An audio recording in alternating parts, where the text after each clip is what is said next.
Oke, sebelum Bante mulai dari sana nanti Bante akan kasih sedikit pembuka, bisa Bante baca Dhammapada nanti, ya Makawaga. Bersikap Anjali, senyaman-nyamannya aja. Ya. Mau posisi meditasi ya boleh. Yang penting nyaman. Kita bersikap Anjali. Bante akan mengulang syair Dhammapada ya Makawaga tentang pikiran. Nanti setelah itu Bante akan uraikan tentang batin kita. Ya. Mano pubang gama dhamma mano seta mano maya manasa ce padutena basati wa karoti wa tato nang dukhang anweti cakang wa wahato padang. Pikiran adalah pelopor, pikiran adalah pemimpin, pikiran adalah pembentuk. Jika seseorang berbicara atau berbuat dengan diawali oleh pikiran yang buruk, maka penderitaan pasti akan mengikuti dirinya, bagaikan roda pedati yang mengikuti jejak kaki sang lembu yang menariknya. Mano pubang gama dhamma mano seta mano maya manasa ce pasanena basati wa karoti wa tato nang sukhang anweti caya wa anapayini.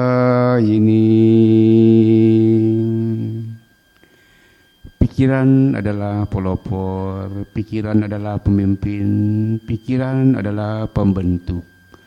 Jika seseorang berbicara atau berbuat dengan diawali oleh pikiran yang baik, maka kebahagiaan pasti akan mengikuti dirinya, bagaikan bayang-bayang yang tidak pernah jauh dari bendanya. Ya, selamat malam Bante ucapkan kepada Romo Pandita Ramani, Pasaka Upasika semua, Sukihotu, Nama Budaya. Hari ini Bante Anumodana, terima kasih banyak kepada khususnya ke Ruby yang sudah mengkondisikan Bante bisa duduk di sini. Ya, bisa berbagi nanti kepada Anda tentang pengetahuan yang saya miliki. Mudah-mudahan nanti apa yang Bante bicarakan nanti bisa bantu Anda untuk bisa menjalani hidup ke depan agar bisa punya jalan yang jelas lah. Sebenarnya kita buat apa sih hidup gitu? Ya, mau kemana sih kita hidup sebenarnya gitu ya? Terus apa sih yang harus kita lakukan dalam hidup ini gitu? Ya, nanti Bante akan bicara tentang masa lalu kita dulu. Apa yang kita bawa dari masa lalu harus kita bicara hari ini, tentang kehidupan kita hari ini, dan nanti kita akan bicara tentang ke depan akan jadi apa kita setelah mati. Ya, karena penting bagi kita untuk bisa melalui tiga hal seperti ini. Apa yang kita bawa dari masa lalu kita harus tahu.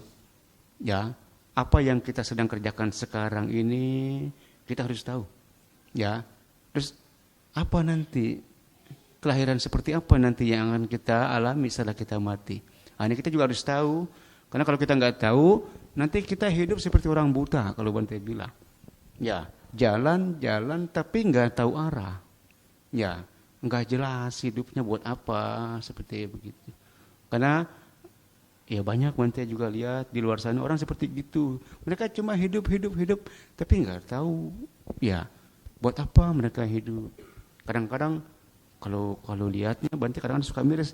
Kadang-kadang hidupnya dipakai berbuat jahat terus. Ya, nanti pas udah mau meninggal baru tuh ngeh. Tapi kan udah terlambat. Ya, kita kan masih muda, Anda masih muda, masih sehat. Ya mudah-mudahan nanti apa yang Bante sampaikan bisa membuat Anda jadi mengerti. Oh, ternyata saya lahir untuk seperti ini ya Bante ya. Jadi kan Bante mulai akan bicara Bante tentang masa lalu kita. Ya, Bapak Ibu sekalian, Bante bicara tentang masa lalu bukan berarti Bante bisa meditasi kemudian bisa tahu masa lalu Anda seperti apa, ya nggak begitu. Ya, Bante bicaranya pakai logika aja. Bukan pakai ilmu-ilmu gaib, bukan pakai kesaktian macam apa. Main logika, main nalar, main akal sehat, main pengetahuan. Agar nanti bisa Anda tangkap apa yang saya katakan. Ya, oke, kita bicara tentang masa lalu. Nanti Bante mungkin akan banyak bertanya kepada Anda. Tapi kalau nggak dijawab, ntar Bante jawab sendiri. Biasanya begitu. Ya cuma untuk pembuka aja. Bante mungkin tanya sama Korobi dulu. Korobi tahu nggak? Korobi dulu dari mana asalnya? Ya, sebelum kehidupan sebelumnya. Nggak tahu. Iya, sekarang sedang mengarah kemana? Tahu nggak? Iya, cara hidup yang sedang dijalani kira-kira mengarah kemana nih? Ke bawah, ke tengah, apa ke atas? Nah, oke lah. Bapak Ibu dan rekan-rekan saudara sekalian, saya akan kasih tahu kepada Anda semua bahwa kita punya masa lalu yang sangat panjang. Ya, mungkin ada keyakinan yang bilang bahwa hidup ini cuma sekali. Oh enggak. Kalau di kita di Buddhism, ya, apa yang saya pelajari dari sutta-sutta, bahwa hidup ini bukan cuma sekali. Kita di kehidupan yang sebelumnya sudah lahir mati dalam angka yang tidak bisa dihitung dengan jari. Sudah sangat banyak, susah dihitung berapa banyak. Ya, kalau kita mundur ke belakang, kalau Anda mungkin sama-sama belajar, sama-sama seperti saya, kebetulan Romo kuliah, kalau kita lari mundur ke belakang, oh ternyata kita sudah pernah jadi apa aja Romo Korubi. Ya. Tapi saya rangkum aja, karena kalau bicara panjang, besok nggak beres. Ya, jadi saya rangkum aja, Bapak Ibu, rekan-rekan sama sekalian, Anda yang perempuan, yang laki-laki, ya, yang masih muda, yang sudah tua, kita semua membawa bekal banyak dari masa lalu. Ada bekal yang jelek, ada bekal yang bagus. Kira-kira banyakan yang mana nih? 50-50 kayaknya ya. Tapi yang jelek itu kebanyakan dah. Kebanyakan yang jelek. Karena sekarang masih kita pakai terus yang jelek-jeleknya. Ya. Nah, jadi Bante akan menjelaskan kepada Anda, kita semua yang ada di sini, yang ada di luar sana, semua manusia, semua makhluk hidup yang kita lihat, yang kita kenal, yang bertemu dengan kita semua punya bekal yang sama. Cuma nggak tahu nih kadarnya seperti apa, Bante nggak tahu. Ya. Apa itu Bante bekal yang kita bawa? Ternyata dari kehidupan kita yang sebelum-sebelumnya, kita sudah punya bekal. Nanti Bante akan jelaskan 3 bekal yang tidak baik untuk kita pakai. Kemudian ada 3 bekal yang mungkin harus kita kembangkan. Ya, Anda mau dengar yang jelek dulu atau yang bagus dulu? Hah? Bisa milih. Iya. Yang jelek dulu lah ya. Iya. Yang jelek dulu. Kalau bagus dulu nanti takutnya besar kepala. Ya, kita akan bicara yang jelek-jelek dulu tentang diri kita. Semua manusia punya batin enggak? Punya batin. Punya memori enggak? Punya memori? Kita semua punya memori. Ya. Dan semua pengalaman kita di masa lampau masih ada di memori. Masih ada memori. 3 watak kita yang buruk. Sekarang nanti kalau saya bilang Anda merenung, saya punya enggak watak itu ya? Anda merenung ya. Ada 3 watak buruk yang kita bawa dari masa lampau dan sekarang dia masih tersimpan dalam diri kita masing-masing. Satu apa? Satu adalah watak makhluk neraka. Apa itu watak makhluk neraka? Yang disebut watak makhluk neraka ini, kalau orang di kehidupan sebelumnya lahir dengan kekuatan watak seperti itu, biasanya tuh orang tuh jahatnya minta ampun. Ya, kalau dibilang dengki, iya. Ya, kalau saya orang benteng mah dengki orangnya. Ya, jahatnya minta ampun. Pokoknya dia kalau ngeliat orang senang dia susah. Ya, kalau ngeliat orang susah dia senang. Jahat. Pikirannya juga jahat, penuh dengan rencana-rencana jahat. Mulutnya apalagi, lebih tajam dari pisau katanya. Kalau ngomong nyindirin orang mulu, ngejelek-jelekin orang mulu, pokoknya jahat lah ngomongnya. Ngadu domba, bicaranya kasar, bicaranya sampah. Binatang-binatang dibawa terus sama dia. Ya, orang makhluk-makhluk neraka seperti begitu. Orangnya jahat, dengki, orangnya kasar sekali. Ya, dia kalau melihat orang bahagia dia nggak suka. Ya, tapi kalau dia melihat orang menderita emang maunya. Di sini ada nggak orang kayak begitu? Enggak lah, orang sini mah baik-baik semua. Ya, orang sini mah baik-baik semua. Nggak mungkin lah ada orang seperti itu di dalam masalah ini. Ya, kalau di luar banyak nggak tahu. Ya, kalau di sini sih harusnya nggak ada seperti itu. Ya, jadi kita semua teman-teman sekalian punya watak buruk yang kita bawa. Mudah-mudahan watak ini nanti nggak terlalu dominan. Ya, karena watak neraka itu biasanya makhluk-makhluknya seperti itu. Orangnya kasar, orangnya jahat, orangnya keras. Tidak ada cinta kasih, tidak ada meta, karuna, mudita, upeka. Ya, senangnya konflik terus. Kayaknya kalau nggak konflik seharian sakau dia kayaknya. Ini siapa lagi yang gue ajak berantem ya hari ini ya gitu. Iya, dia kalau nggak konflik kayak gimana gitu, uring-uringan gitu. Pengen senang cari masalah terus. Di sini mudah-mudahan nggak ada maksud seperti gitu. Watak neraka itu jelek sekali. Ya, jahat. Batinnya Bante bilang jauh dari rasa tenang, kebakar terus. Kenapa bisa begitu? Karena memang orang yang lahir dari alam neraka itu di sana mereka terbakar terus. Terbakar oleh apa? Terbakar oleh kaumnya sendiri. Ya, tapi kita kadang-kadang sekarang di saat ini nih, walaupun kita sebagai wujud manusia, kadang-kadang kita nggak sadar. Kita sudah menciptakan neraka di rumah kita sendiri. Betul ya? Kadang-kadang, tapi ya mudah-mudahan enggak lah kita. Ya, ini satu watak neraka. Kita semua punya watak itu. Tapi kalau Anda terus ke wihara, Anda sering mendengarkan dhamma, saya sih yakin watak-watak seperti itu nanti akan hilang dengan sendirinya. Iya, karena kalau orang rajin ke wihara, rajin berdana, rajin meditasi, nanti pasti akan muncul hiri otapa. Hiri otapa itu dhamma pelindung dunia, dhamma pelindung kita. Ya. Apa itu hiri otapa? Kita jadi malu kalau berbuat salah, malu. Bukan malu sama orang, tapi malu sama diri sendiri. Terus kita jadi takut.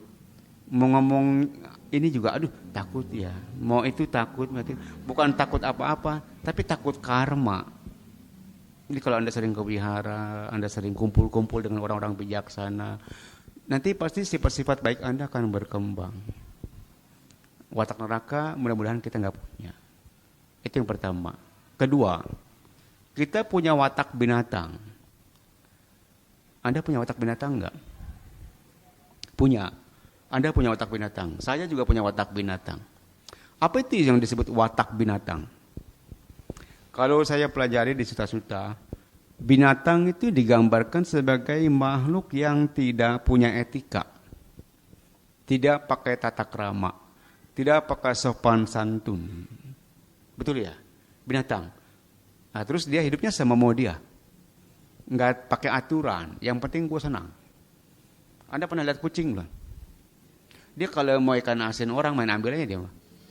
Nggak permisi, minta ikan asin. Karena nggak punya etika.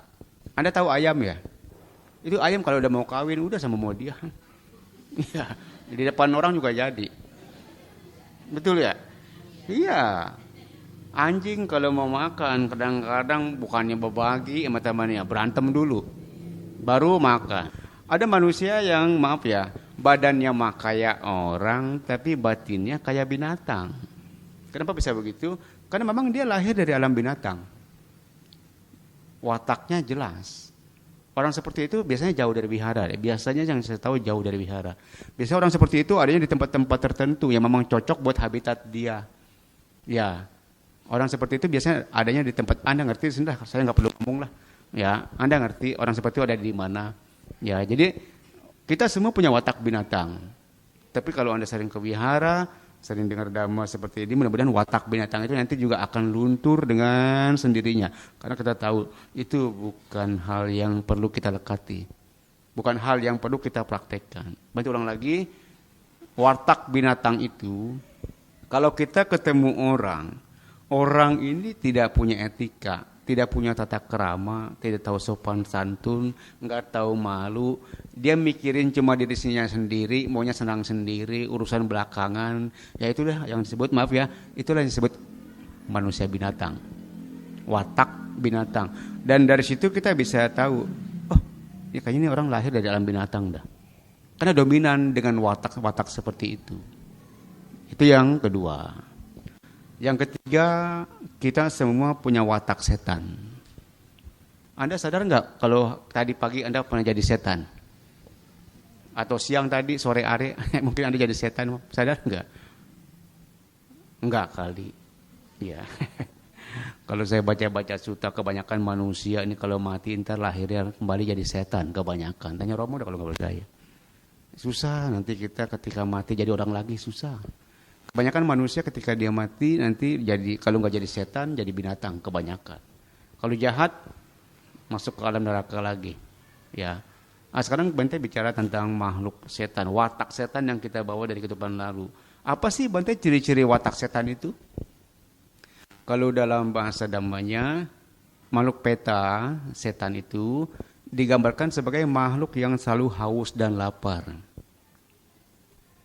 Bukan dalam arti seperti kita haus dan lapar perutnya yang enggak. Yang disebut makhluk peta ini, watak setan yang kita bawa ini, yang disebut haus dan lapar, kita itu selalu mengeluh kurang. Enggak pernah bisa bilang bersyukur, cukup, Bante, saya udah cukup. Tapi ada orang, walaupun dia hidupnya sudah lebih dari cukup, tapi dia selalu bilang masih kurang, Bante. Ya, dan orang seperti itu, walaupun dia punya banyak, dia tidak bisa menikmati hidup. Anda pernah ketemu nggak? Ada orang kaya, tapi dia bilang nggak enak makan. Pernah ketemu nggak? Ada orang tapi nggak enak tidur, ada nggak? Orang kaya tapi mobilnya 5, bininya 3. Tapi dia bilang nggak enak makan, nggak enak tidur. Iya. Apa dia orang kaya kok, Dek? Jangan kan nasi Padang. Rumah makan Padang aja dia bisa beli kalau mau. Bante sering ketemu orang begitu. Ya, datang ke Bante, bawa mobil, pakaiannya bagus, tapi suka mengeluh terus, aduh Bante, hidup saya di mana ini Bante? Ya bagaimana kok? Bilang, iya. Oh ceritalah begini. Bante bilang, manusia setan. Bante nggak berani ngomong aja langsung, takut tersinggung. Ya, jadi yang disebut manusia setan itu yang nggak peduli situ mau laki, mau perempuan, mau miskin, mau kaya. Kalau Anda selalu mengeluh, Anda ini hidup serba kekurangan, Anda itu lapar, Anda itu haus, Anda itu tidak bisa menikmati hidup. Ya, yang disebut manusia setan seperti begitu. Nggak mau tahu dia miskin, kaya, laki, perempuan, ya. Kalau dia selalu bilang, aduh Bante saya masih kurang hidup Bante. Ya. Anda jauh dari bahagia, Anda tidak bisa menikmati hidup. Berarti Anda punya bakat jadi setan lagi. Iya, karena Anda nggak bisa menikmati hidup. Batin Anda selalu haus, batin Anda selalu lapar. Anda tidak pernah bisa bersyukur. Ya, nggak pernah bilang terima kasih. Aduh, sampai hari ini saya masih dikasih cukup, dikasih berlebihan gitu. Ya, itu satu ciri-ciri makhluk setan. Yang kedua, ciri-ciri manusia peta ini, dia punya kemelekatan terlalu besar terhadap apa yang dia miliki. Ya, Anda sebagai berumah tangga pasti Anda punya banyak di rumah. Ya, piring yang ibu punya piring, mangkok, kuali, macam-macam, dangdang lah, macam perabotan rumah tangga. Belum lagi alat-alat kosmetik, belum lagi yang namanya perhiasan. Coba dan ntar Anda pulang nih dari sini, nanti Anda data apa yang Anda punya, ya besok kasih Bante. Bante yakin sih datanya pasti data 100 pasti yang Anda miliki. Ya, mulai dari benda hidup sampai benda mati, coba dah Anda data. Ya, dari ujung dapur sampai depan halaman rumah Anda data semua apa yang Anda punya. Pasti banyak yang Anda miliki. Pasti Anda yang banyak punya, pasti. Ya. Terus dari sekian banyak barang itu, saya yakin banyak barang-barang yang masih Anda lekati. Betul nggak? Hati-hati lu ya. Kadang-kadang panci rombeng bisa bikin Anda jadi setan. Ya, baju bekas bisa bikin Anda jadi setan. Bisa lu hati-hati. Tas butut Anda masih simpen. Iya.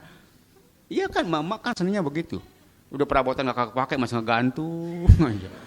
Bukan dikasih ke orang. Nanti Bante buat mesin kepeti. Iya, entah kalau nggak bawa perabotan di sana kan nggak bisa masak, kayak begitu. Iya, jadi kita teman-teman saudara sekalian di samping watak setan Bante bilang tadi kita selalu merasa kurang, badan kita haus dan lapar, kita itu kayak sayang banget sama apa yang kita punya, padahal udah nggak berguna. Ada nggak barang-barang yang Anda simpan di rumah, tapi sebenarnya barang itu udah nggak berguna buat Anda, ada nggak? Banyak. Apa perlu Bante ke sono ngelihat? Banyak Bante. Iya, hati-hati Bapak sekalian ya, hati-hati. Karena dari hal sepele begitu, nanti takutnya pas Anda mau mati Anda melang. Iya, melang sama langsung bocor. Entar langsung gua dibuang ke mangkong ya. Iya, melang sama ini, melang sama itu. Ya maaf ya Bapak Ibu teman-teman sekalian begini. Kalau barang-barang yang tidak berguna saja masih kita lekati, apalagi nanti kalau kita punya yang kita sayang, lebih kuat nggak daya lekatnya? Oh pasti.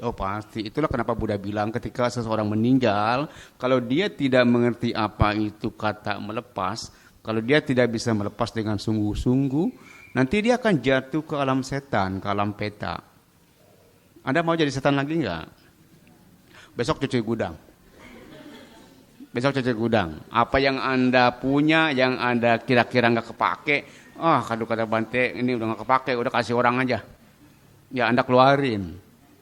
Ya kalau Anda bisa seperti itu, mudah-mudahan lah aturan jadi setan kagak jadi setan, masuk ke surga. Kan bagi-bagi orang. Jadi negatif, jadi positif. Ya. Jadi banyak hal-hal yang mungkin kita tidak pahami. Banyak barang-barang yang kita miliki, entah itu benda mati, entah itu benda hidup. Nanti itu kalau Anda tidak hati-hati, dia akan membuat Anda terjerat. Kalau bahasa orang benteng namanya melang. Pernah dengar kata melang? Kebanyakan orang kalau mati melang pasti. Melang sama siapa? Kalau masih muda pasti dia melang. Ya kalau yang mau mati entah perempuan, entah laki gua kawin lagi enggak? Ya gitu. Iya. Kalau yang mati entah laki, entah bini gua kawin lagi enggak? Begitu.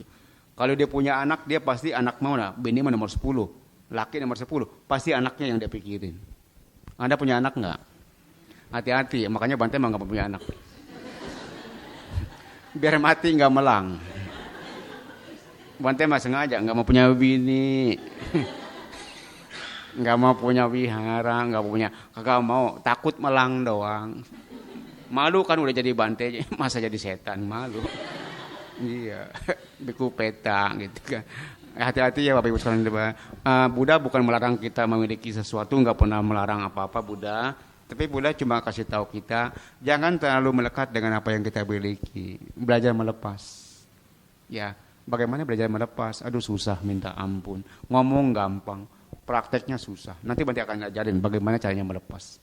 Itu yang kedua. Yang ketiga watak setan.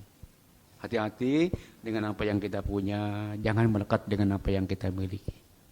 Ya. Yang keempat, watak baik. Yang kelima, lebih baik lagi. Yang keenam, sangat baik. Yang keempat itu watak manusia. Kita semua sangat beruntung hari ini kita masih jadi orang. Ya, kita bisa terlahir sebagai manusia. Ini saya bilang luar biasa. Karena Buddha bilang sungguh sulit lahir sebagai manusia. Sungguh sulit untuk bisa bertahan hidup. Sungguh sulit untuk bisa hidup cukup. Susah luar biasa. Dan susah lagi, sungguh sulit untuk bisa bertemu dengan dhamma yang benar, yang baik, yang sesuai dengan apa yang Sang Buddha ajarkan. Susah semua.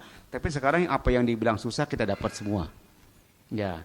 Kenapa kita lahir jadi manusia?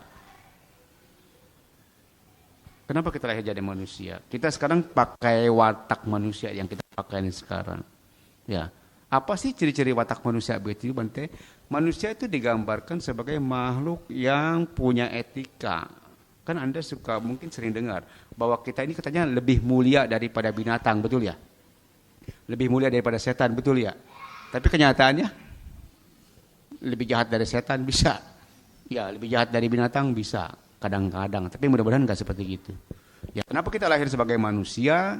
Ya, karena kita lahir dengan kekuatan sila. Moralitas kita bagus di masa lampau. Di kehidupan sebelumnya kita lahir dengan kekuatan sila.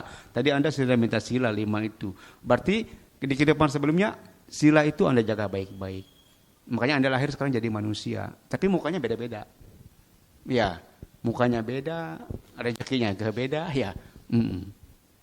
Kenapa bisa beda-beda begitu? Nanti akan Bante jelaskan. Kenapa kita bisa lahir dengan kualitas yang tidak sama, dengan kondisi yang berbeda-beda. Ada apa? Siapa yang bikin kita seperti ini? Nah, itu yang keempat. Kita punya watak manusia. Manusia itu digambarkan sebagai makhluk yang sangat-sangat ambigu, enggak jelas.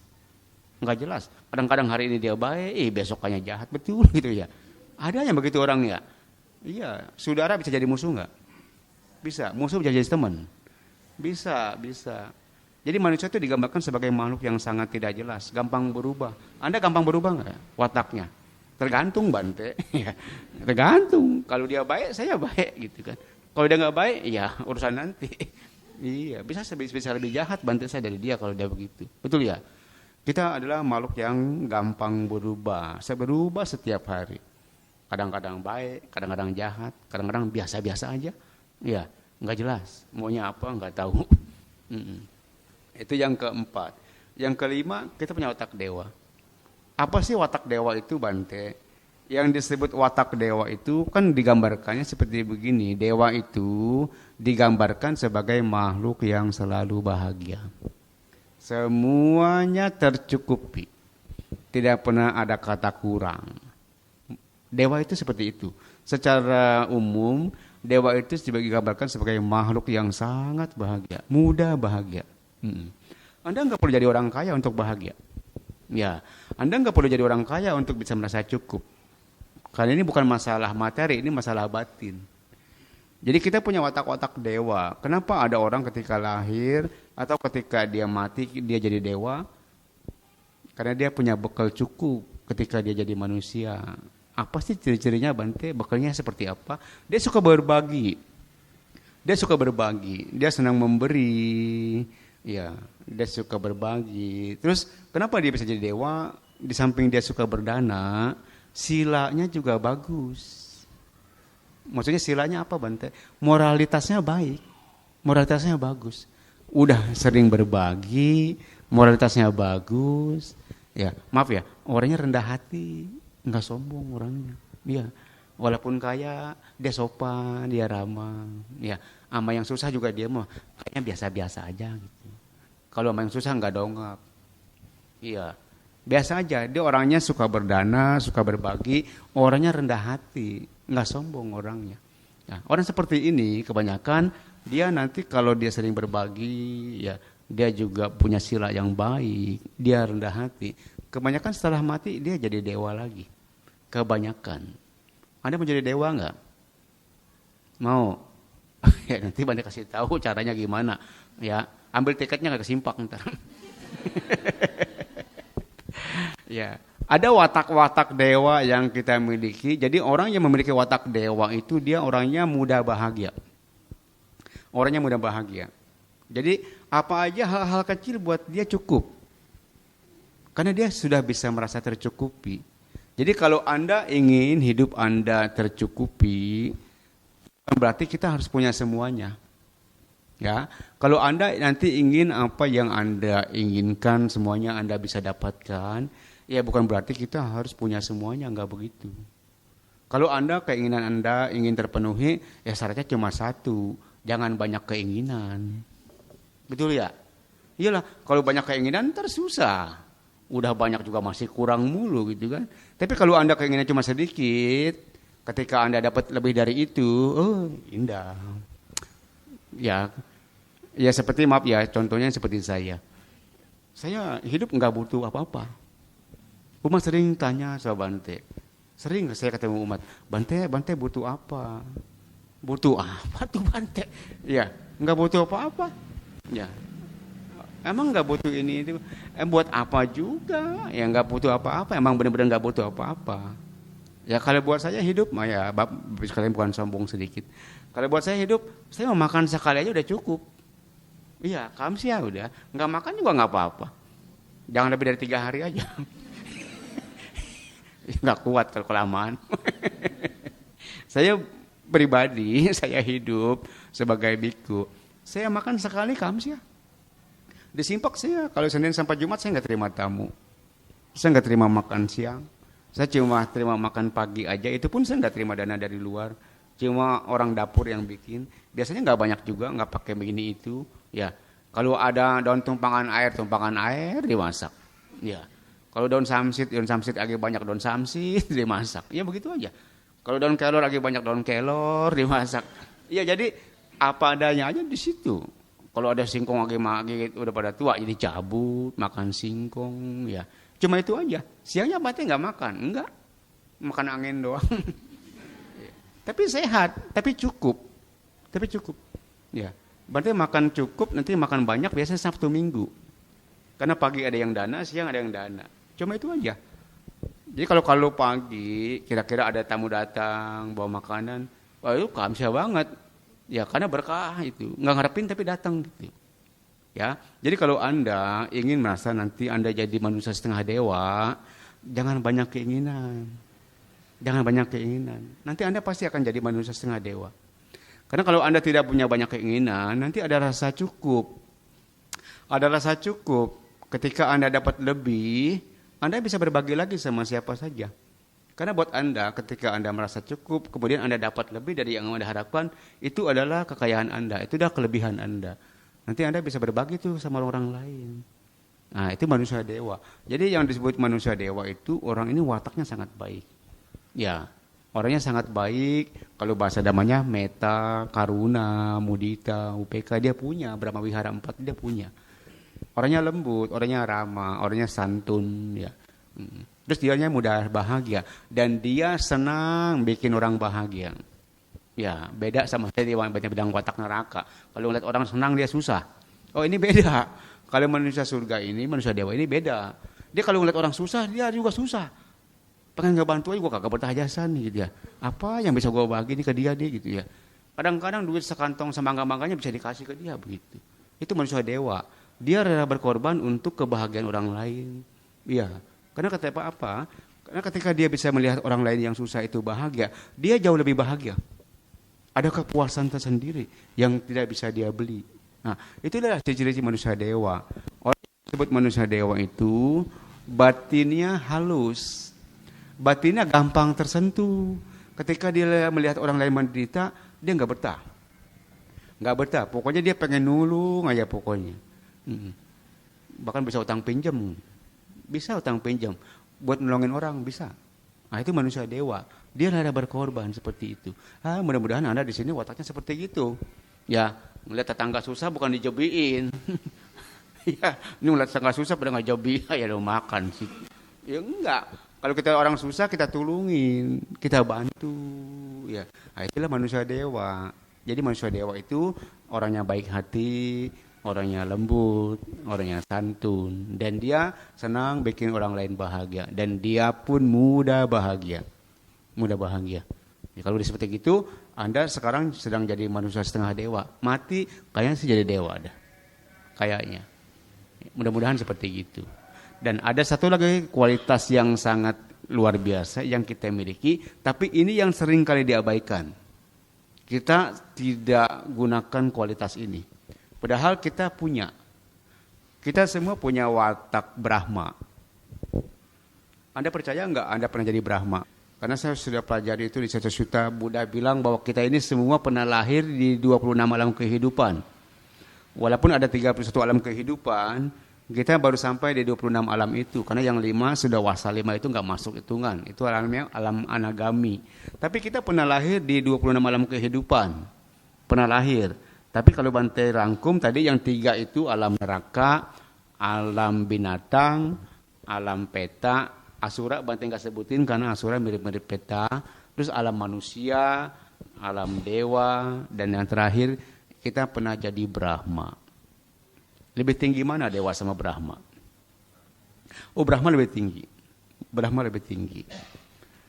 Kalau dewa, Bante bilang tadi, dia mudah bahagia.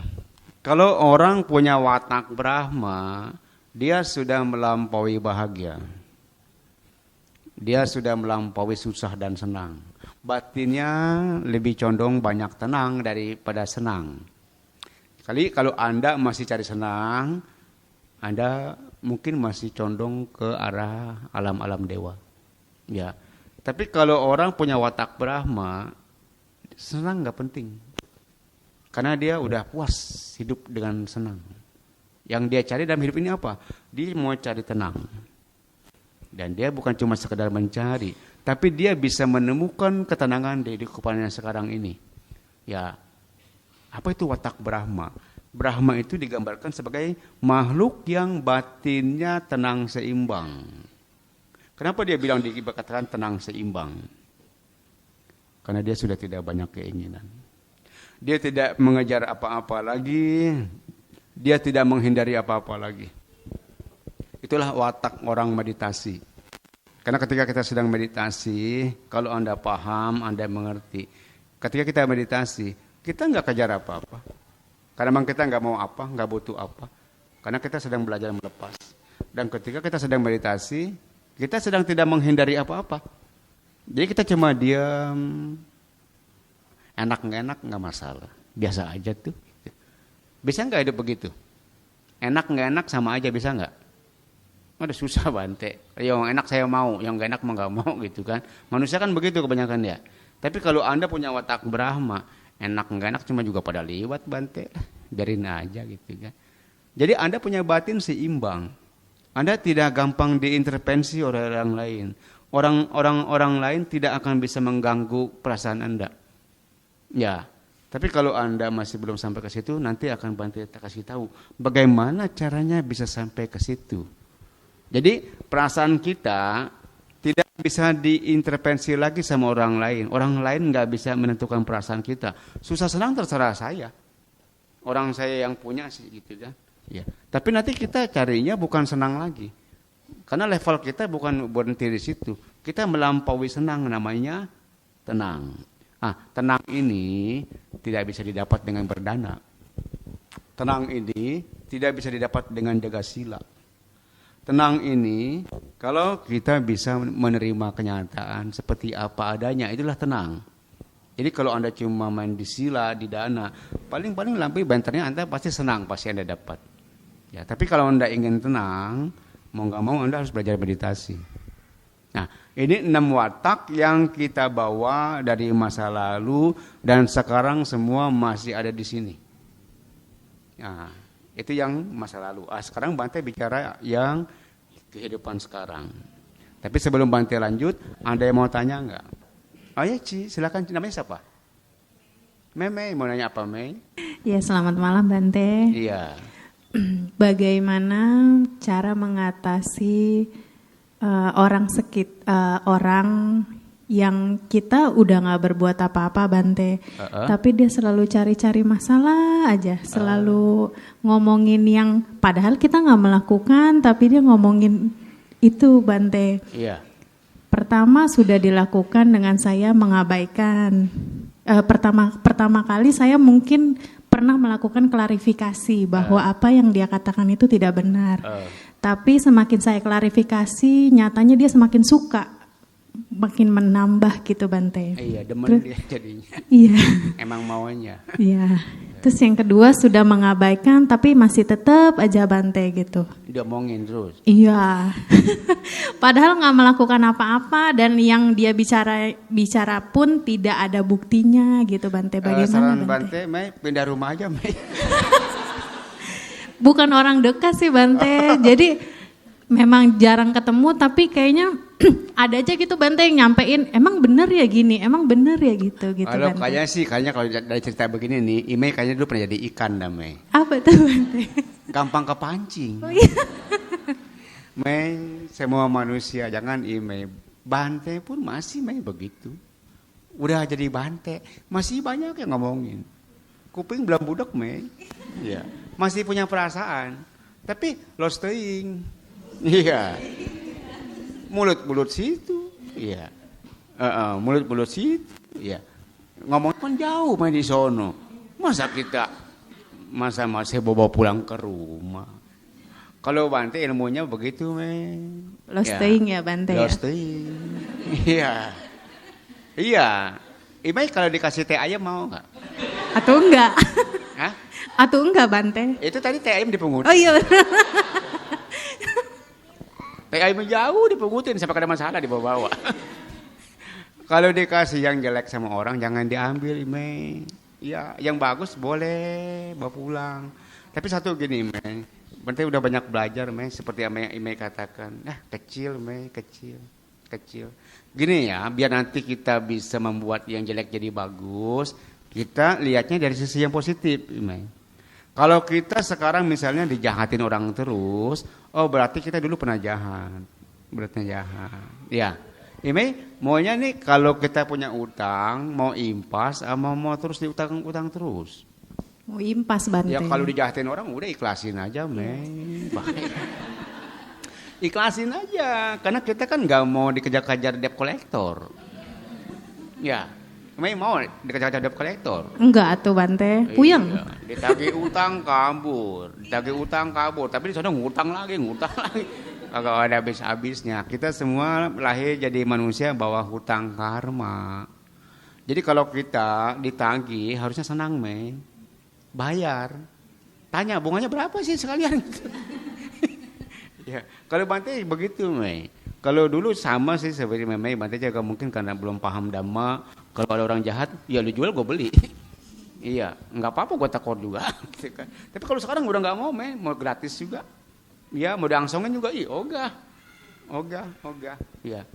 Jadi sekarang Bante pikirnya begini, oh ya udahlah, kalau saya dijahatin orang, saya kayaknya agak ditagih hutang. Udah saya Bante bayar tuh, Mei, Bante mau. Ya ikhlasin aja. Nggak mau klarifikasi, nggak penting. Ngapain juga klarifikasi. Ya nggak mau ditanggapin juga ngapain. Kita ngapain, apa untungnya gitu kan. Masih ada hal-hal bermanfaat yang bisa kerjakan. Betul ya, Mei ya?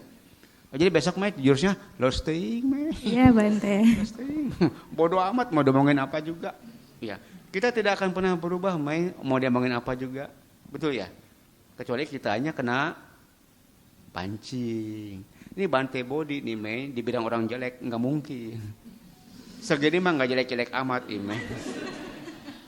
Ya dibilang orang Bante body ganteng, salah juga. Segini mah nggak ganteng-ganteng amat. Komentar orang nggak bisa ngerubah saya, betul nggak? Iya. Masalahnya kita senang dikomentarin orang dan kita gampang berubah oleh komentar orang begitu. Imei kayaknya dulu pernah jadi ikan dah kayaknya. Senang dipancing. Kalau nggak dipancing aja agak enak biasa nih gitu kan. Oke, Mei ya. Iya baik Bante. Udah, Mei bilang kamsiaci. Tapi jangan di depan dia ya, Mei ya. Takutnya aduh tadi dikasih lagi. Belajar jadi manusia besar hati, jangan jadi manusia kecil hati. Baru disentil sedikit udah kelabakan.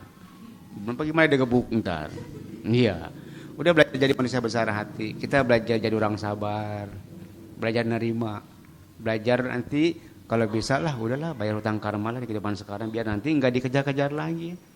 Ya, kalau udah sabar enak, Mei, disayang Tuhan. Iya, mau disayang Tuhan. Hati-hati lu jangan mau, ntar cepet-cepet diambil. Ya. Iya orang baik biasanya cepat mati katanya, Mei, biasa begitu.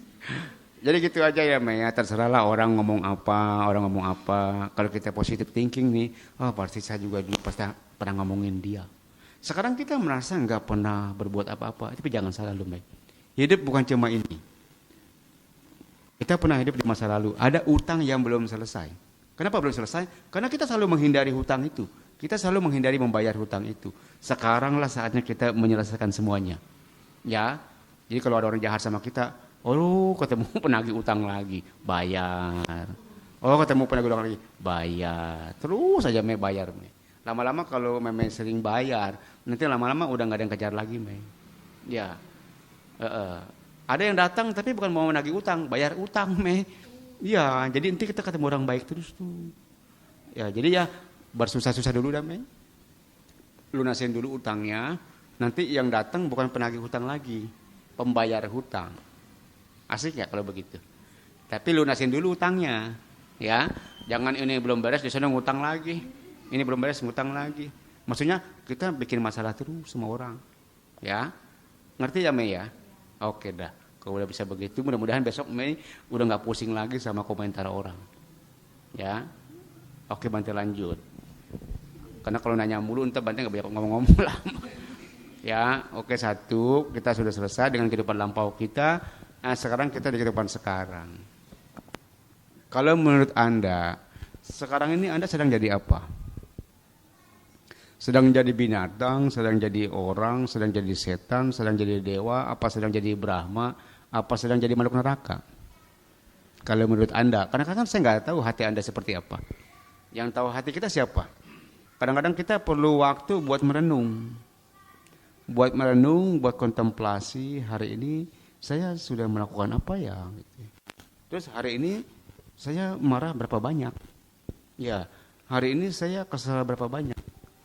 Jadi Anda harus masuk ke dalam diri Anda sendiri. Anda berkaca, ya, berkaca kepada diri sendiri. Jadi saya jadi setan berapa jam ya gitu. Ya. Tadi saya jadi makhluk neraka berapa jam ya gitu. Jadi kalau tadi Anda kesel terus, sampai ada masalah masih kesel, ya Anda jadi makhluk neraka. Ya. Ini tadi masuk ke sini masih kesel nggak, Mei? Enggak, oh ya enggak. Bagus lah, Mei. Takutnya keselnya di bawah ini sama dia. Jadi kalau kita masih menderita hidup, ya kita di mana-mana menderita, di rumah menderita, tempat kerja menderita, di dalam masalah menderita, oh berarti kita makhluk neraka, Mei. Ya, kita sedang membuat di sini kita nggak nyaman. Ya, nah sekarang kita lihat perilaku, lihat tingkah laku kita. Ya, di kehidupan sekarang ini kita lebih condong baik atau jahat?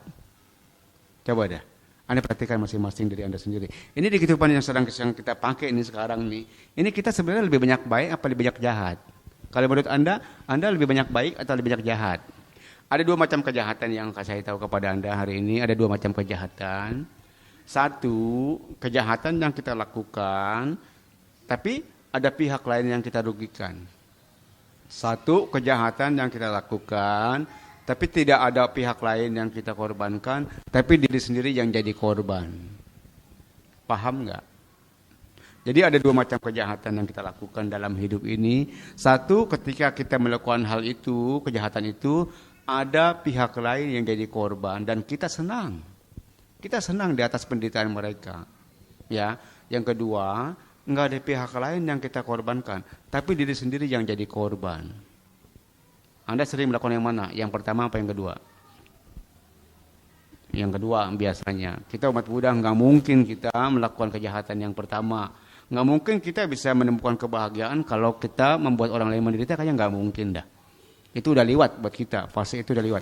Tapi kadang-kadang yang kedua, kadang-kadang kita nggak sadar, kita sendirilah yang membuat kita menderita. Pernah begitu nggak? Oh sering. Bante sering ketemu orang seperti itu.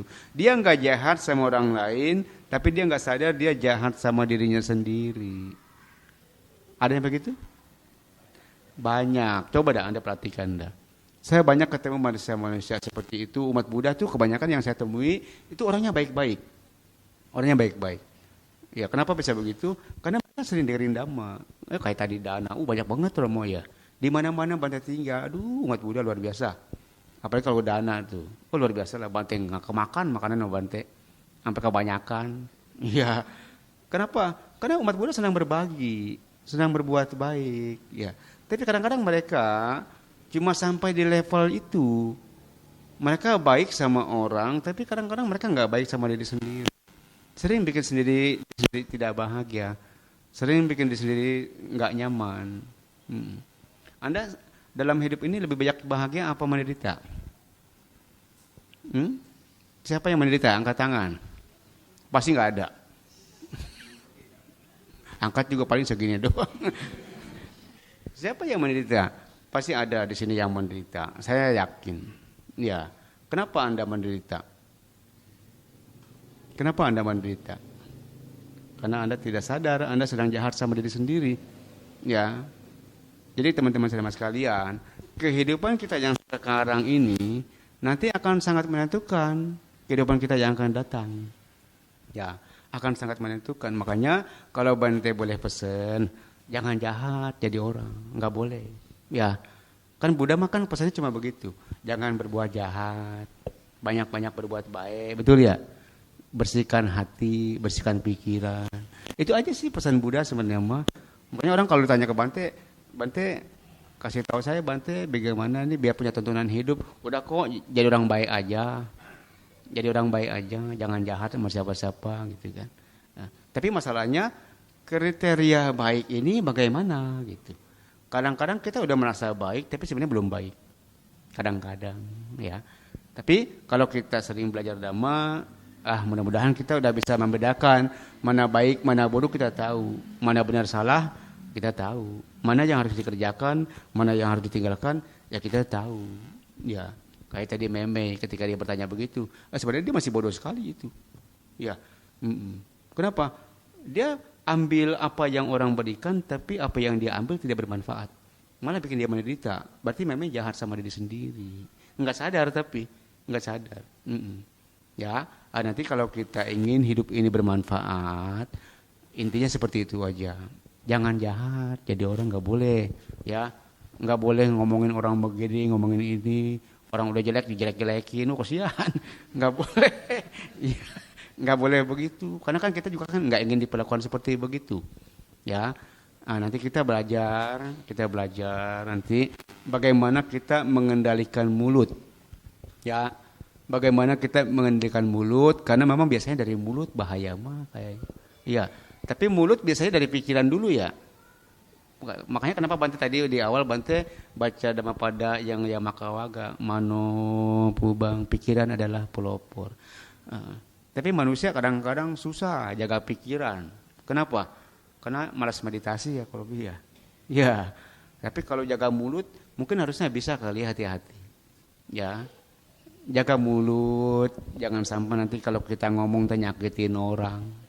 Ya, jaga mulut, nanti jangan sampai kita ngomong malah kata nanti senjata makan tuan. Ada begitu ya?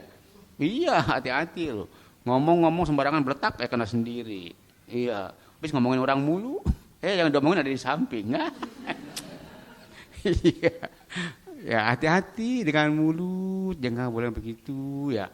Terus juga dengan pikiran, apalagi dengan tingkah laku kita. Kalau Anda bisa mengendalikan diri, Anda bisa mengendalikan pikiran, Anda bisa mengendalikan ucapan, Anda bisa mengendalikan tingkah laku, mudah-mudahan nanti hidup Anda akan ada di jalan yang benar. Ada di jalan yang benar. Nah, sekarang Bante melihat banyak umat Buddha yang sudah berada di jalan yang benar. Mereka senang berdana, mereka senang jaga sila. Ya, Romo tadi baru bertanya ke Bante, mau ambil 10 sila Bante, ambil sendiri aja Romo lah. Udah, jangan ribet-ribet Romo, udah praktek aja. Ada Buddha. Udah kita nggak perlu manggil Bante dulu atau online dulu minta sila, nggak usah. Ya. Langsung praktek aja, karena Buddha Dhamma ini agama praktek, bukan agama ritual, bukan agama teori. Udah jalanin aja Romo, ambil 10 sila. Ya, yang penting kita praktekin apa yang kita mau itu. Ya Romo udah tahu 10 sila itu apa, udah tahu, ya udah jalanin aja. Ya, jadi teman-teman sekalian, dana buat Bante penting, sila buat Bante penting, tapi ada yang lebih penting lagi dari dana dan sila, namanya meditasi. Meditasi nanti Bante bicara dulu. Bante akan bicara dana dulu. Karena sebagai perumah tangga Anda perumah tangga, Bante yakin. Anda pasti ingin jadi orang kaya semua. Betul ya? Udah jadi orang kaya belum? Udah, syukurlah. Syukur. Ya, semua orang pasti nanti kalau bicara duit pengen banyak. Enggak, punya rezeki pengen banyak. Bagaimana caranya agar di kehidupan ini kita tidak pernah kekurangan rezeki? Bagaimana caranya? Ya Anda harus berbagi. Anda harus berbagi. Ya, kalau Anda tidak pernah berbagi, Anda tidak pernah menanam, kapan Anda metik? Nah, karena banyak dari kita umat Buddha kadang-kadang nggak ngerti. Mereka undang biku buat blessing rumahnya, bukan cuma Cice aja. Cice jangan kecil hati. Cice satu di antara 1 juta orang. Banyak Cice umat Buddha yang seperti Cice, banyak sekali. Karena mereka nggak ngerti berkah itu apa. Ya, padahal kalau kita baca Manggala Sutta, berkah dari situ. Berkah dari situ. Tapi ini kita bicara tentang materi, tentang uang, tentang ekonomi. Saya sering diundang orang-orang di Jakarta sana. Ya, orang-orang kaya tapi yang masih merasa kurang. Dia suruh undang Bante, ya Bante yang mau diundang ya datang lah. Kadang-kadang Bante tanya, kok ini undang Bante mau ngapain? Mau blessing Bante? Aduh, ini rumah udah bagus kok. Binte bilang, mobil udah banyak. Emang kurang apa lagi coba ngomong? Biar Bante ngomong sama dewanya gampang. Bante bilang. Ya, dia Bante mah kalau begitu udah nggak baca parita, nggak blessing, udah Bante ceramain deh tuh engkau Bante. Iya, sampai pulang Bante nggak baca parita, Bante ceramain aja. Kok maaf ya kok ya, ini ujung-ujungnya satu kok, engkau mah kurang bersyukur. Iya, habis udah duitnya banyak, mobilnya banyak, iya, semuanya banyak, rumahnya bagus, rumah dia, kamar mandi dia lebih bagus dari kuti saya. Tapi minta di blessing sama saya. Ada juga kok saya kok yang di blessing sama engkau. Dia bilang, iya terbalik ini mas. Saya bilang. Jadi yang disebut blessing itu, kita nggak bisa bergantung sama orang lain untuk berkah yang kita harapkan. Kita harus berbuat sendiri. Iya, kita harus baca parita sendiri. Kita harus berbuat sendiri, berdana sendiri.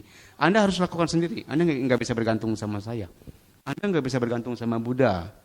Buddha cuma kasih tahu jalannya begini, jalanin, ya. Jadi berkah itu bukan datang dari orang lain. Berkah datang dari siapa? Dari diri sendiri. Kalau Anda pengen jadi orang kaya, Anda harus berbagi sama orang-orang susah, sama orang-orang miskin, ya. Jadi Bante udah bilang, kalau Anda ingin jadi orang kaya, biasanya kalau Bante tahu ini Uposatha ini hari yang paling baik. Memang ada hari semua baik, tapi Uposatha adalah hari yang paling baik. Besok Uposatha ya. Nah, nanti kalau Anda nanti ingin mempraktekkan apa yang saya katakan, nanti di Uposatha itu, kalau Anda punya rezeki, Anda boleh bisa beli makanan enak. Makanan enak ini maksud Bante, belilah makanan spesial, ya, yang buat kita mungkin itu makanan itu biasa-biasa saja. Contohnya begini. Anda mungkin bisa beli fried chicken. Anda mungkin bisa beli Dunkin Donut. Kemudian Anda cari orang-orang yang miskin yang enggak mungkin bisa beli itu. Ya, karena buat kita makanan itu mungkin biasa, tapi buat dia itulah istimewa. Ya, ketika Anda bisa memberikan makanan istimewa buat orang-orang seperti itu, nanti kalau karma baik itu berbuah, oh indah sekali. Karena Anda memberikan sesuatu yang dia tidak bisa akan dapatkan. Jadi ada kalau Anda bisa seperti itu, oh nanti luar biasa loh. Ulang-ulang terus aja seperti itu. Sering berbagi sama orang susah, sering berbagi sama orang-orang lapar, terus saya begitu. Jangan juga dana ke wihara, jangan lupa ke wihara juga kita berdana. Tapi kalau Anda bisa seperti itu, saya sih jamin nanti kehidupan Anda ke depan pasti akan lebih baik dari sekarang. Ya, jadi intinya masalah materi itu bukan urusan saya. Ya, itu urusan Anda. Karena saya nggak urusan dengan materi. Saya nggak ada penting dengan materi, karena saya nggak cari materi, nggak tahu bagaimana jadi orang kaya, saya nggak tahu. Ya, tapi kalau jadi orang bahagia, orang puas saya tahu. Ya, jadi intinya seperti itu. Masalah tentang harta, tentang materi, semua harus Anda yang kerja sendiri dan Anda harus sering-sering berbagi. Nanti Bapak Ibu teman-teman sedama sekalian, kehidupan sekarang ini sangat berharga. Jangan Anda sia-siakan, karena banyak orang kadang-kadang dia buang-buang waktu hidupnya dengan hal-hal yang sia-sia. Dia cuma marah, dia cuma kecewa, dia cuma sedih. Bahkan dia kadang-kadang jahat sama orang lain. Itu saya bilang, aduh sayang tuh manusia seperti itu. Buang-buang waktu untuk hal-hal yang tidak berguna. Bagaimana cara kita hidup yang sekarang, nanti bisa akan jadi bayangan, ke depan akan jadi apa. Ya, Anda semua bersyukur sudah punya tuntunan. Ya, saya sih yakin lah kalau kita benar-benar menjalankan ajaran Buddha dengan baik, jalan ke depan kayaknya bisa diprediksi deh. Bisa diprediksi. Ya, karena kita sudah ketemu jalannya dan kita sudah menapaki jalannya. Kita sudah tahu caranya gitu. Ke depan kayaknya buat kita sih orang-orang Buddhis ya, alam surga kayaknya kecil kali ya. Tapi nggak boleh sombong-sombong juga kali ya. Takutnya pede nggak tahu kejeblos. Takutnya terlalu pede, kadang-kadang meleng ya, kejeblos, kepleset. Jadi teman-teman sama sekalian, tadi Bante udah bicara masa lalu. Sebenarnya maaf ya, kalau kita bisa perhatikan orang di setiap hari, kita bisa tahu, ini orang kayaknya dari alam setan. Ya, coba deh Anda perhatikan orang-orang. Tapi Anda harus paham dulu. Anda perhatikan watak manusia. Ini orang kayaknya dari alam binatang kayaknya gitu. Karena apa? Di dalam diri tiap-tiap manusia ada satu watak yang paling dominan. Yang setiap hari dia perlihatkan di muka umum. Coba Anda perhatikan dah. Anda punya teman, Anda punya saudara, Anda punya tetangga. Anda perhatikan dah. Semua manusia punya satu watak dominan yang setiap hari dia tunjukkan di depan orang. Anda suka ketemu orang-orang seperti itu? Setiap hari begitu aja ada laguannya begitu. Tiap hari begitu aja. Nah, itulah watak dominan. Tapi manusia bisa berubah. Manusia bisa berubah. Kita tidak bisa menilai orang dari tingkah lakunya yang sekarang. Manusia bisa berubah. Dan kita semua bisa berubah. Tapi kalau saya pribadi, saya ngomong sama orang nih. Saya bisa tahu ini orang dari mana nih. Minimal dia sekarang sedang jadi apa saya tahu. Sekarang. Tapi nggak tahu 2 menit kemudian. Nggak tahu. Ya, karena kita adalah makhluk yang selalu berubah. Kita bisa jadi setan, kita bisa berubah jadi dewa, bisa.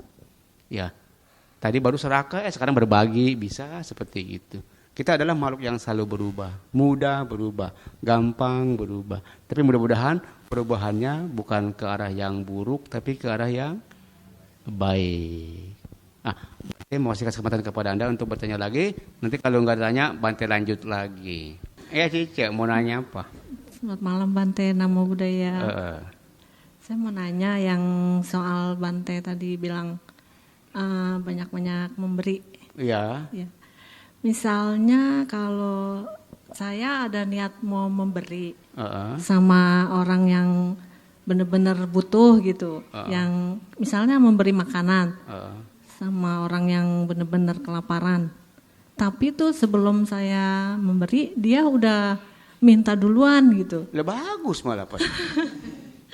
Tapi jadi kayak kesel gitu. Kita udah niat mau ngasih belum, kesel duluan.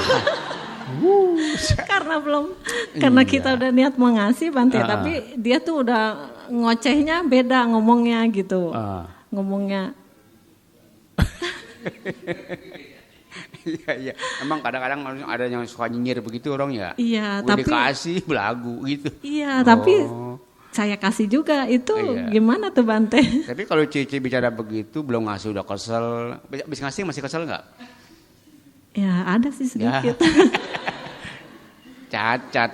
Cacat dah tuh. Iya, kalau di bahasa Abhidhamma jadi dananya cacat.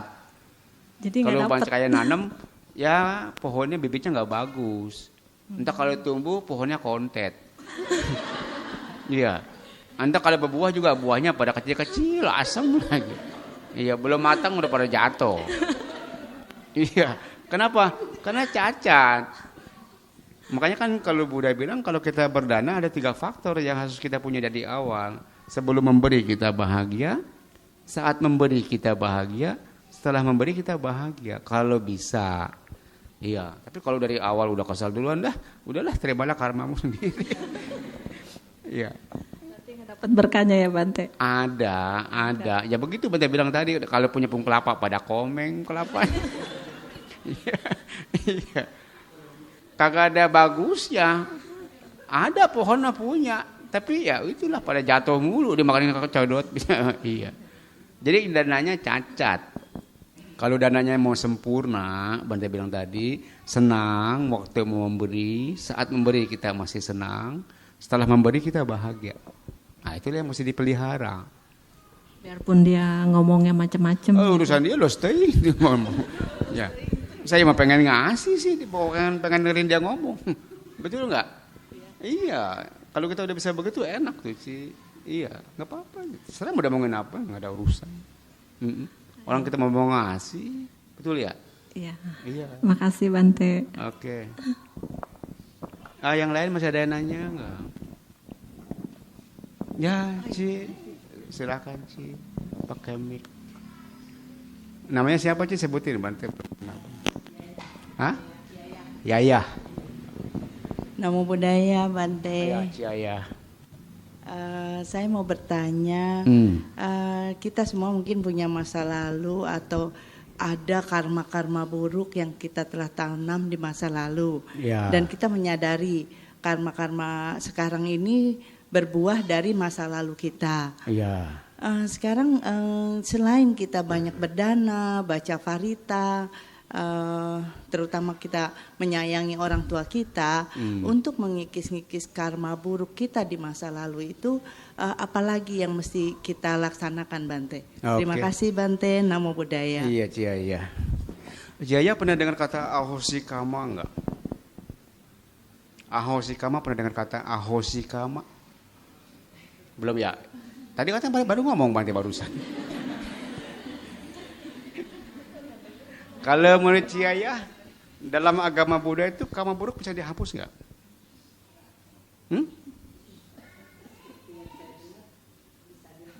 Kayak apa Ciaya?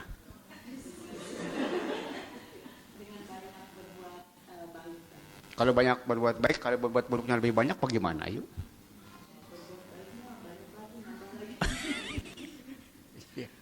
Oke lah. Karma buruk bisa dihapus dengan dua cara. Satu, Ciaya bilang dengan banyak-banyak berbuat baik. Itu pun kalau karma buruk kita sedikit. Ya, kan ada perumpamaan begini nih. Katanya, kalau kita di gelas, ada gelas isinya air garam. Biar nanti bisa ditawar, isiin air biasa terus ya. Masalahnya air garam kita bukan segelas, satu lautan. Lama. Bisa karma buruk nanti bisa kita kurangi dengan berbuat baik sebanyak-banyaknya. Tapi ada cara yang lebih simpel Ciaya. Agar nanti karma buruk kita itu benar-benar dia berbuah tapi enggak berbuah. Jadi ahosikama. Ngerti enggak maksud Bante? Karma buruknya berbuah tapi enggak berbuah. Gimana caranya? Ayo. Jangan diladenin. Bante sering terima karma buruk, tapi Bante nggak terima karma buruk. Ya, orang ngomong apa, lu stay, nggak terganggu. Orang ngomong apa, nggak terganggu. Diperlakukan seperti apa, nggak masalah. Jadi kalau kita ingin menghapus karma buruk, bukan berarti nanti karma buruk berbuah atau dengan berbuat baik. Dari cara nerima Ciaya, dari cara nerima. Buddha guru kita masih terima karma buruk nggak? Kata siapa? Kata kita. Tapi kalau Buddha masih terima karma buruk nggak? Buddha masih terima karma buruk nggak? Kalau dari kacamata kita yang melihat itu, Buddha masih terima karma buruk karena di Sutta Buddha katanya masih dipitnah, cincak lah contohnya. Buddha masih dilukai oleh Dewa Datta. Tapi Anda tahu nggak perasaan Buddha seperti apa? Anda tahu nggak perasaan Buddha seperti apa? Atau dia mah nggak ada urusan? Buddha itu perasaannya semuanya kiriya. Kalau bahasa damanya kiriya. Jadi kiriya itu mau diapain juga Buddha mah nggak ngaruh Ciaya. Jadi kalau kita misalnya kita dijahatin orang, tapi kitanya nggak terpengaruh, itu karma buruk bukan? Ini karma buruk berbuah bukan? Itulah karma buruk yang kita selesaikan, kita hapus. Ya, ada orang jahat sama kita, tapi kita tahu, kita dengar gitu. Tapi kita nggak kepancing, biasa-biasa aja. Ya, kita lewatin. Jadi bagaimana cara kita menerima itu nanti akan menentukan karma itu berbuah atau tidak, berat atau tidak. Masalah kecil bisa jadi gede enggak? Bisa. Bisa dikembang-kembangin? Bisa. Orang ngomong sekitik doang bisa dibawa 2 hari, 3 hari, 4 hari. Bisa dibawa seumur hidup. Ada ya? Tapi kalau orangnya bijaksana, ya ini orang ngerti. Mau diapain juga nggak ada urusan. Ya, jadi semuanya kita lewatin aja tuh. Itulah cara menghapus karma. Buddha, guru kita, sudah tidak terima karma lagi. Tapi kalau kita yang mungkin sering baca sutta, katanya Buddha masih dihina, Bante. Iya, betul. Buddha masih difitnah. Iya, betul. Buddha masih disakiti. Betul. Ya. Tapi buat Buddha semuanya itu nggak ada apa-apa sih. Ya, jadi kalau kita mau menghapus karma, kitanya mesti punya kebijaksanaan. Ya, buat baik harus sih. Tapi kita harus juga punya kebijaksanaan, pengertian benar, agar nanti ketika kita karma buruk itu berbuah, bukan lagi jadi karma buruk, tapi jadi sebuah kebijaksanaan yang baru. Ya, memunculkan pengertian benar kepada kita, akhirnya kita nggak balas lagi, kita nggak marah, kita nggak kecewa, kita nggak sedih.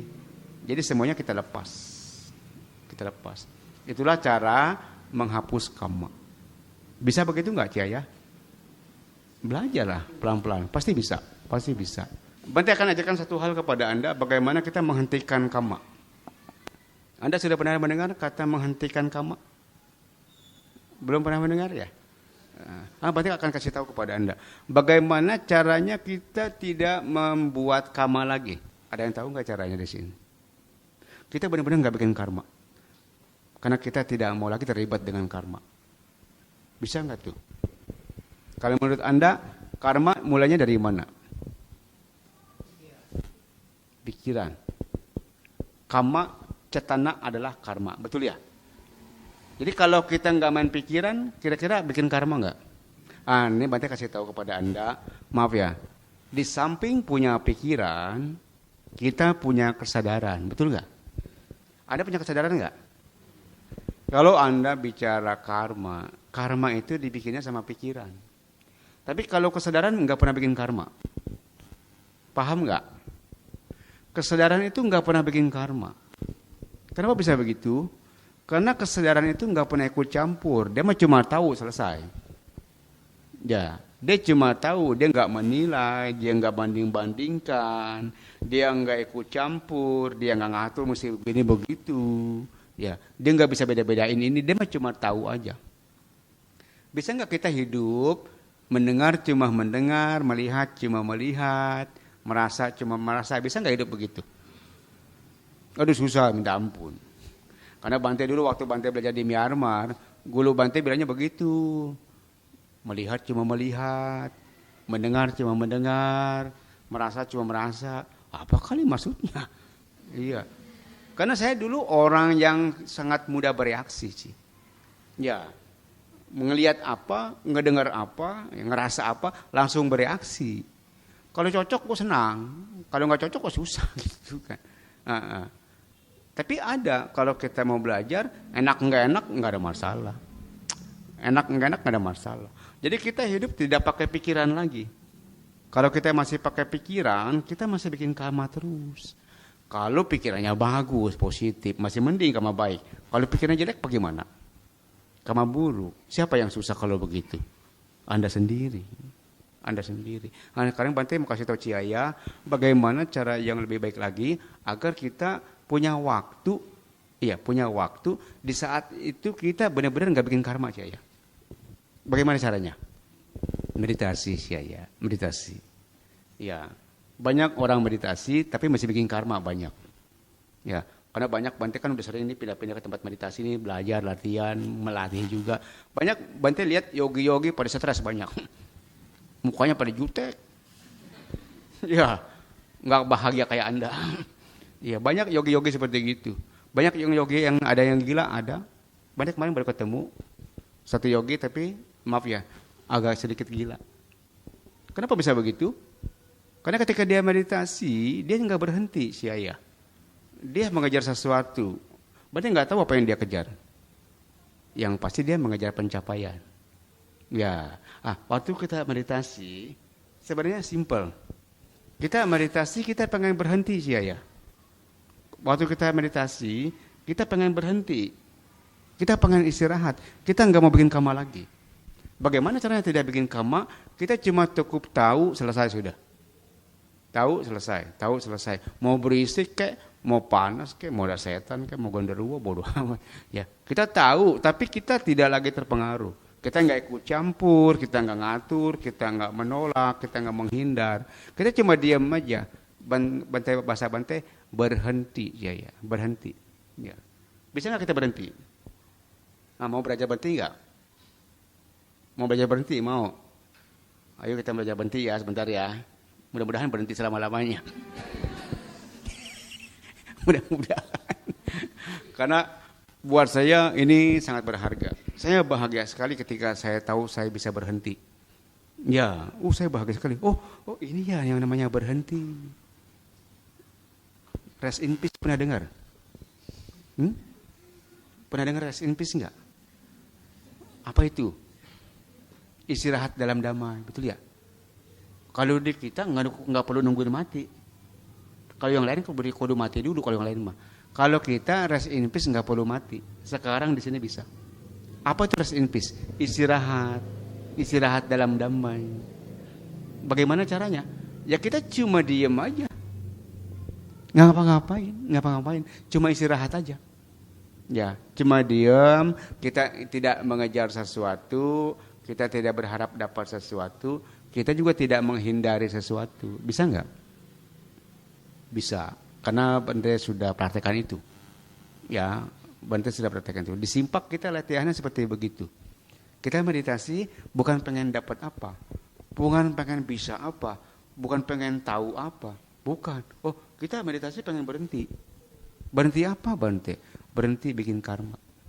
Berhenti terlibat lagi. Udah nggak mau terlibat apa-apa. Cuma enakan diem.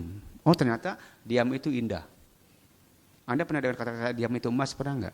Ini kita nih. Diam itu indah, diam itu emas. Tapi bukan cuma diam badannya. Ya, bukan badannya diam, otaknya mengeruwet, ya bukan begitu. Diam luar dalam.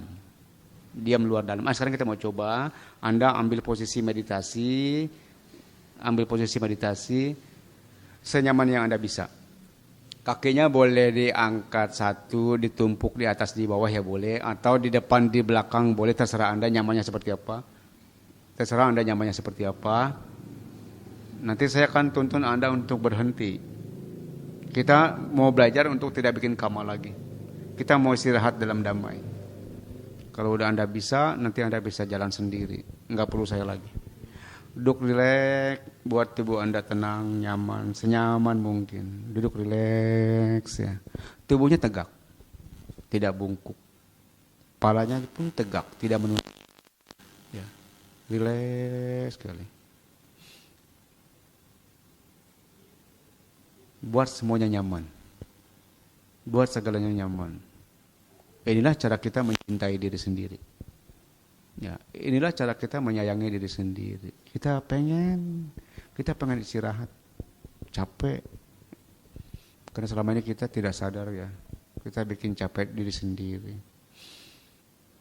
Kalau tubuh Anda sudah tegak, tangan Anda boleh taruh di pangkuan atau di atas lutut, terserah. Yang penting Anda nyaman. Encim yang di kursi juga nggak apa-apa, bersandar nggak apa-apa. Yang penting nyaman. Tutup mata Anda.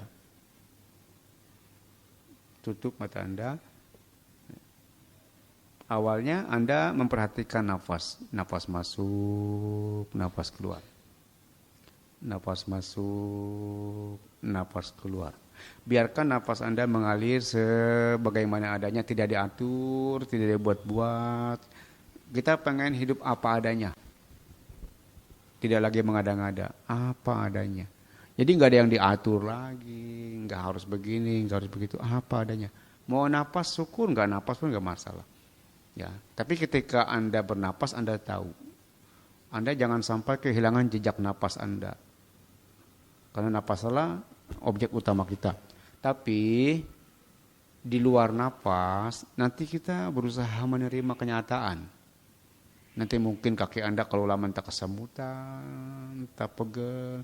Anda tidak boleh menghindar. Anda tidak boleh merubah posisi. Anda harus belajar menerima kenyataan. Enak enggak enak, Anda harus terima. Enak enggak enak, Anda harus terima. Anda harus berdamai dengan diri Anda sendiri. Anda harus berdamai dengan tubuh Anda sendiri. Anda harus berdamai dengan suara-suara. Anda harus berdamai dengan sensasi-sensasi. Jadi Anda tidak lari. Anda tidak lari lagi. Ya, Anda tidak menghindari apa-apa. Jadi Anda cuma istirahat. Diam aja.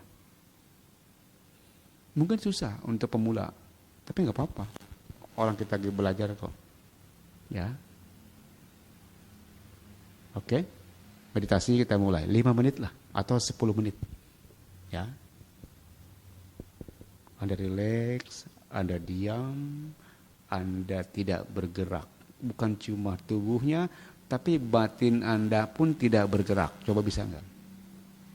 Batin Anda tidak bergerak. Anda masih mendengar, Anda masih merasa, tapi Anda tidak terpengaruh lagi. Ya. Anda tidak merasa keberatan dengan apapun yang Anda terima. Itu yang saya bilang sedang istirahat. Istirahat kita mulai.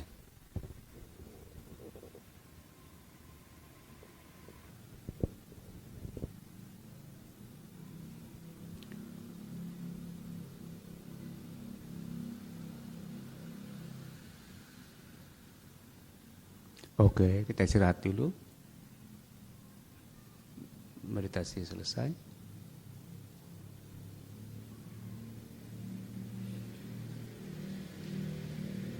Bisa berhenti enggak?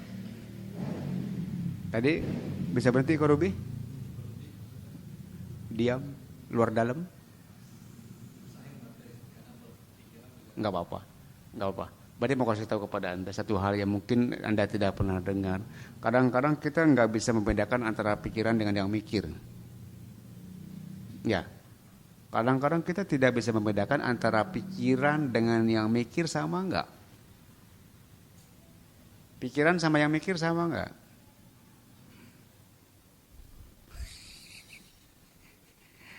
Pikiran sama yang mikir sama enggak? Beda. Bedanya di mana? Anda harus tahu ini agar nanti Anda tidak terjebak oleh pikiran Anda sendiri. Karena saya tahu banyak manusia terjebak oleh pikiran, bukan oleh dirinya sendiri. Karena dia masih menggabungkan antara pikiran dengan dia itu sama. Oh enggak. Pikiran dengan yang mikir itu enggak sama. Ya. Anda pernah dengar kata sangkara? Sangkara. Sangkara itu bentuk-bentuk pikiran. Tapi dia bisa jadi bentuk-bentuk karma kalau Anda ikut campur. Ya. Jadi sangkara itu nanti kata-kata itu unik kalau buat saya. Kalau Anda diam, dia cuma jadi sangkara. Cuma jadi pikiran.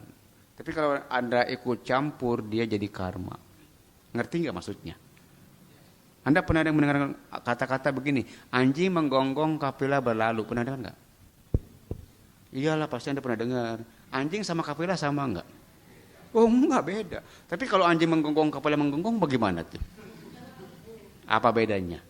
Oh, ya anjing gonggong digonggongin lagi ya tololnya minta ampun kan. Nah, kita kadang-kadang sering begitu. Pikiran begini kita aduh kita jangan adu-aduan. Ya kita merasa pikiran mengganggu kita, dia merasa kita diintervensi. Oh enggak. Anda harus bisa bedakan itu baik-baik agar nanti Anda tidak terganggu lagi oleh bentuk-bentuk pikiran.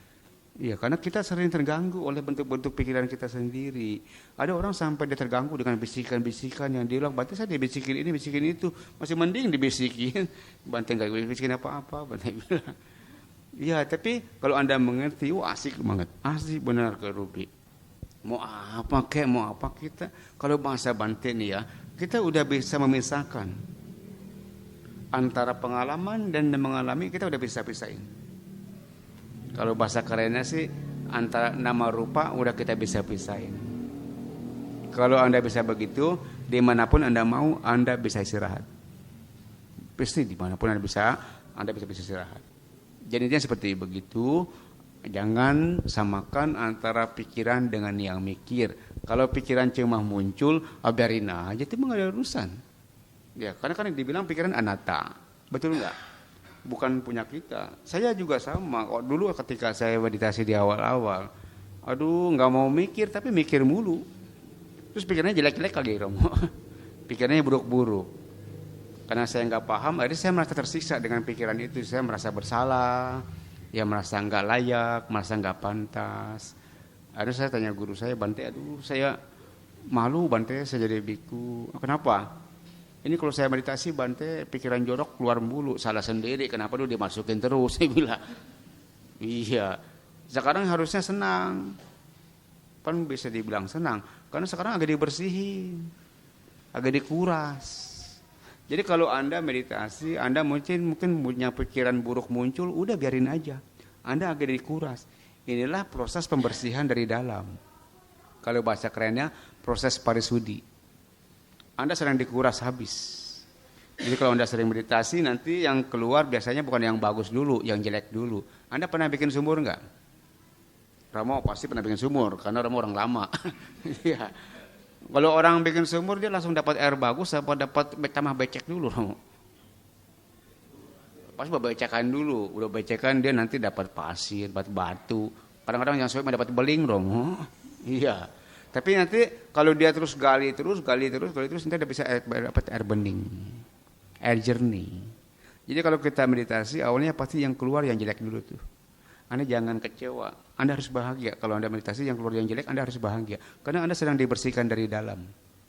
Ya, wajar kita yang keluarnya kotoran mulu. Karena yang kita masukin kotoran mulu. Betul ya? Enggak usah ditolak, enggak usah ditahan. Apa. Kalau kita tolak, kita bikin kamar baru lagi. Ya, kita tahan, kita bikin kamar baru lagi. Lepas saja. Ya, Anda mungkin juga pernah dengar ketika kisah Buddha dengan Anggulimala. Pernah dengar ya? Di hari-hari terakhir ketika Anggulimala ingin mencapai targetnya yang 1000 jari itu, Anggulimala kejar Buddha. Ya, tapi dia nggak bisa sampai. Anggulimala bilang, berhenti. Buddha bilang, aku sudah berhenti. Kamu yang belum berhenti, itu kan. Anda ngerti nggak makna itu?